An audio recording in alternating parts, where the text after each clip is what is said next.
தமிழ் தாய்க்கு முதல் வணக்கம். சஞ்சனாவின் அன்பு வணக்கம். ஒரு யானை ஒண்ணு காட்டு வழியா நடந்து போய்கிட்டு இருந்தது. அப்ப ஒரு பன்னி உடம்பெல்லாம் சேரும் சகதியுமா அதே வழியில நடந்து வருது. கொஞ்ச நேரம் கழிச்சு யானை என்ன பண்ணுது, அந்த பன்னிய பார்த்தோன்னே நகர்ந்து தன்னோட வழியில போய்கிட்டே இருக்கு. யானை தன்னை பார்த்து நகர்ந்து போனதும் பன்னிக்கு பயங்கரமான பெருமிதம். தன்னோட ஃப்ரெண்ட்ஸ் கிட்ட எல்லாம் சொல்லுது, பாத்தியா என்னை பார்த்து எப்படி பயந்து போறான் பாத்தியா அப்படின்னு சொல்லுது. அப்ப இத பாத்துக்கிட்டு இருந்த யானையோட ஃப்ரெண்ட் என்ன பண்ணுது, யானை கிட்ட கேக்குது, நீ அவனை ஒரே மீதுல சட்னி ஆக்கிட்டு போயிடலாமே, ஏன் நவுந்து வந்த அப்படின்னு அந்த யானை கேக்குது.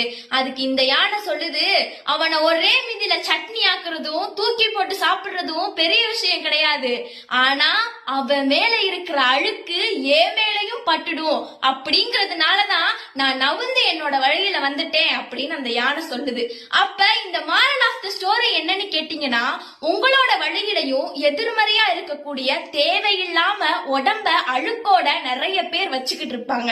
அவங்க கூட நீங்களும் போய் மோதணும்னு முடிவு பண்ணீங்கன்னா நீங்களும் சேர்ந்து அழுக்காயிருவீங்க. அதனால இந்த நெகட்டிவ் பர்சனெல்லாம் உங்களோட வழியில இருந்து தள்ளி விட்டு உங்களோட வழியில நீங்க போய்கிட்டே இருங்க, பெருசா ஜெயிப்பீங்க. நன்றி.